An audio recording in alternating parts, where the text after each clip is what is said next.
지난해 4월부터 최근까지 한반도 위기설이 주기적으로 제기되고 있죠. 지금은 평창 동계올림픽과 더불어서 잠시 이 한반도 위기설은 물밑으로 가라앉았습니다. 하지만 미국 백악관 내부의 입장과 그리고 대북 방침은 변한 적이 없습니다. 다만 평창 동계올림픽 때문에 잠시 지켜보고 있다는 것이죠. 지난주 저희가 신동아 2월호에 실린 기사를 소개하면서 미군 특수부대가 한반도에 출병하는 D-Day가 4월 1일이다라는 증언을 소개해드렸습니다. 바로 이 내용이었죠. 수개월 전부터 해외 파병 훈련을 수행하는데 D-Day가 2018년 4월 1일이다. 바로 이 글을 기고했던 김기호 교수가 오늘 패널로 직접 나와 있습니다. 어서 오십시오. 교수님. 네. 자, 일단 이 말을 한국기 미군의 증언이다라고 기고하셨는데 이 글에 어떤 근거로 어떤 사람들입니까? 신뢰도가 높습니까? 예, 근데 저 이미 신뢰도는 1월 14일 뉴욕 타임즈가 보도함으로써 네. 저게 입증이 됐습니다. 고강도로 훈련하는 게. 네. 저 부대가 있는 게 노스 캐롤라이나 주에 있는 포트 브렉이라는 기지인데 거기는 세계 2차 대전 때부터 명성을 날린 82 공종부대라든지 특수부대들이 많이 있는데 네. 거기서 훈련하는 사람들을 가서 만났는데 4월 1일을 D-Day로 훈련을 마치고 있다. 4월 1일까지를. 그리고 그 출병 임무 지역이 한반도다. 그런 얘기를 들어서 제가 그 글을 기고한 거거든요. 네, 직접 들으신 거죠? 아니요. 전해 들었습니다. 아, 전해 드렸습니다. 네. 만난 사람인데 한두 명이 아니라 여러 명이 공통적인 내용을 증언했다. 네. 바로 네. 4월 1일이 미군 특수부대가 한반도에 출병하는 그 D-Day다. 아니 그러니까 한반도에 4월 1일 온다는 얘기가 아니라 4월 1일까지 출병하는 훈련을 마친다 이거죠. 네. 그리고 만일의 경우 무슨 일이 떨어지면 D-Day는 4월 1일이 될 거죠. 그때 될 수 있도록 임무 수행을 완료하라. 네. 예. 알겠습니다. 자, 미 특수부대 한반도 파병 배경. 그 배경에는 미 의회 강경파들의 주장이 컸던 것으로 전해지고 있습니다. 강경파 미 하원 군사위원장의 목소리입니다. We have to have more military capability in this region. There have been attempts at conciliatory measures in the past. They have not been successful. In our country, Congress does not ratify decisions to deploy particular systems in a particular location. 자, 그리고 4월 1일 D-Day로 삼고 훈련을 하고 있는 미국의 특수부대들. 또 군사적인 조치가 취해진다면 6월 이전에 실시될 가능성이 높다. 즉 녹음이 짙어지기 전에 작전은 시작될 것이다. 이런 내용도 증언이 있습니다. 그런데 궁금한 게 있습니다. 네. 이 6월 이전 녹음이 우거지기 전인 이유가 항공사진, 즉 공중에서 바라봤을 때 수풀이 우거지면 목표물을 식별할 수가 없기 때문이다. 이런 설명이 붙어 있거든요. 그런데 하나 궁금한 게 원래 공습을 하거나 공격을 할 때는 위성 좌표 갖고 하지 않나요? 녹음이 짙어지면은 공습에 또는 작전 수행에 차질이 빚어지나요? 네, 일단은 우리가 한 700개 그 북한의 중요한 군사 시설을 좌표를 다 가지고 있습니다. 그래서 일단 미사일로 공격을 하겠죠.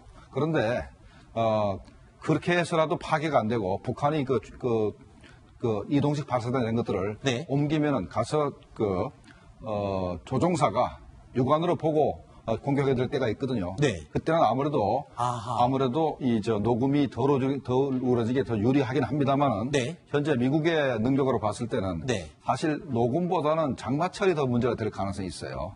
장마 자체가. 6월 중순 이후면 장마가 오기 시작하죠. 그래서 문제가 될 가능성이 있고 일단은 미국의 최신형 전투기들은 사 레이더를 전투기에 가지고 있고 그다음에 적외선 추적 레이더가 있어가지고 아마 녹음 자체는 큰 장애는 안 될 거로 생각되는데 오히려 장마가 더 문제가 될 가능성이 있습니다. 네. 장마가 어떤 식으로 문제가 되는 겁니까? 장마가 이제 전투기가 여기서 발진할 때부터 문제가 되고 또 하늘에서 이제 이게 기상이 불안정하기 때문에 아무래도 목표점을 타격하는 원활한 공중 작전에 지장을 줄 수 있다. 왜냐하면 한미 연합군의 주력이 바로 이 공군력이기 때문에 아마도 좀 장애가 좀 있을 수 있습니다. 예, 김 실장님 말씀에 조금 첨언하면은 최초 타격할 때는 문제가 크게 안 됩니다. 그걸 고정 표적이라 그러거든요. 근데 이동하는 표적, 아하. 이동 표적일 경우에는 녹음이 영향을 좀 받을 수가 있습니다. 이동식 미사일 발사대. 그렇죠. 그런 것 대표적이고. 예, 그다음에 이제 폭격하고 난 다음에 폭격 피해 평가를 알아야 되는데 네. 또 이동하는 표적은 또 녹음이 우거지면은 네. 피해 판정이 좀 어려운 점도 있습니다. 네. 그리고 교수님께서 쓰신 이 기고문 가운데 가장 충격적이었던 부분이 바로 이 부분입니다. CIA 한국임무센터가 낸 자료, 분석 자료인데 여기 네. 보면요. 미 특수부대가 북한에 대한 선제 타격을 실행하는 과정에서 우리 측 사상자가 하루에 6만 명으로 추산을 했습니다. 그러니까 작전이 하루 만에 끝나는 게 아니잖아요. 예를 들어 일주일 정도 진행된다 그랬으면 수십만 명의 사상자가 발생할 수 있다. 이런 거 아닌가요? 예, 근데 그 홍 대표가 계산을 조금 잘못했더라고요. 아, 그래요? 왜냐하면 6만 명씩 일주일이면 6, 7이 40만 명이라지 않습니까? 그렇죠. 근데 하루에 천여문이면 한 200문씩 괴멸시킨다 그러면은 점점 우리 측 사상자는 줄어들 거 아닙니까? 네. 그러니까 한 10만에서 15만, 20만 이렇게 계산했어야 되는데 계산을 좀 잘못했더라고요. 아니 그렇다 하더라도 이 작전 수행 초기에 하루에 첫날 6만 명의 사상자가 발생한다면 매티스 장관이 예전에 얘기했던 그러니까 서울이 피해를 보지 않고 북한을 공격할 수 있는 방법이 있다라고 언급했던 것 그게 지금 사실이 아닌 게 되는 거 아닌가요? 네, 저는 이제 저게 6만 명이 사망한다는 해서 전혀 믿지는 않습니다. 아 그래요? 네, 일단은 그 전방에 있는 그 다연장 로켓포나 이 주차포에 의해서 이제 사망한다는 건데, 네. 그 주차포도 사실 북한에서 포병 장교라도 너무 탈북자들 얘기에 의하면은 네. 현재 서울을 직접 타격할 포가 그렇게 많지가 않고, 네. 그다음에 녹슬어서 많이 방치돼 있기 때문에 네. 실제로 천여문이 작동하지도 않는다는 얘기를 하고 있고, 네. 또 우리가 그 북한의 장사정포가 숨어 있는 벙커들을 대부분 다 압니다. 네. 그래서 우리 군이 초기부터 미군하고 같이 북한을 공격한다 그러면 네. 대부분 다 전쟁 2, 3일 내에 네. 그 포들을 다 파괴할 수 있기 때문에 우리 피해는 굉장히 미미할 수도 있다라고 네. 저는 생각을 합니다. 교수님 기고문 중에 마지막 문장이 가장 인상적이었습니다. 네. 뭐냐면 지금 북한의 상태는 집행유예 상태이다. 평창 동계올림픽이 끝난 직후가 진짜가 될 것이다 라고 했는데 네. 어떻습니까? 지금 그러니까 끝나고 나면 무엇인가 일이 일어나긴 일어날 것이다. 이런 것을 암시하는 문장이었던 것 같아요. 그렇죠. 이제 형은 결정이 됐는데 형의 집행을 올림픽 기간 동안 2월 1일부터 3월 25일까지 미룬다는 것이죠. 예, 근데 그 이후에 만약에 김정은이가 미국이 설정한 레드라인을 넘는 행위, 예를 들어 북극성 사명을 한다거나 또 ICBM을 정상각도로 발사한다거나 네. 또 7차 핵실험을 한다거나 이런 거를 했을 때는 미국이 그걸 허용할 수가 없다는 거죠. 네. 자, 허 부장님. 이 어떻습니까? 그러니까 올림픽이 끝나면 미국의 선제 타격을 할 수도 있다라는 무시무시한 시나리오를 얘기했지만 사실 뒤집어 보면 극적으로 북미 대화가 성사될 수도 있다는 것도 가능성이 있지 않을까요?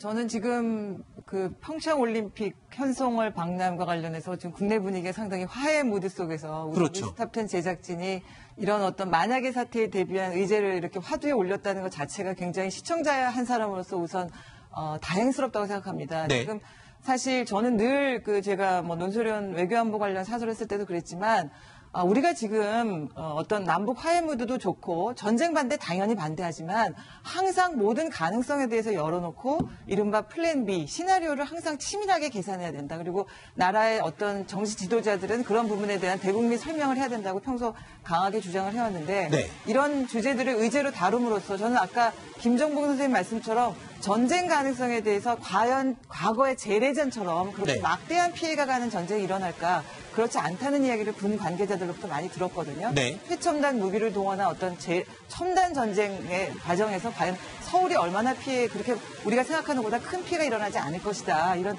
매티스 장관의 말도 굉장히 저는 의미 있게 들어봐야 된다고 아하. 생각합니다. 그래서 사실은 평창 올림픽이 끝나면 그야말로 진실의 순간이 다가올 것이다. 그렇죠. 지금 같은 화해 무드도 좋지만 이 평창 올림픽이 끝나면 남북 간의 북한의 지금 행태로 보면 북한이 과연 비핵화와 올림픽 개최라는 투 트랙을 지금 펼치고 있는데 네. 저는 이것은 아니고 어쨌든 북한이 그 남한과 손잡고 미국을 분리하고 네. 한반도에서 미국을 결국 몰아내고 네. 비핵화 이제 하지 않는 어떤 그런 국면으로 갈 것이고 그것에 대해서 미국도 충분히 생각하고 있다. 네. 이런 국제적인 정세를 판독해야 될 시점이라고 생각합니다. 알겠습니다.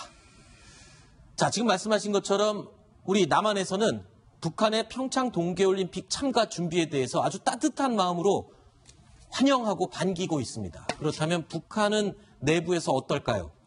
진심으로 기뻐하고 있을까요? 다음 순위에서 짚어보겠습니다.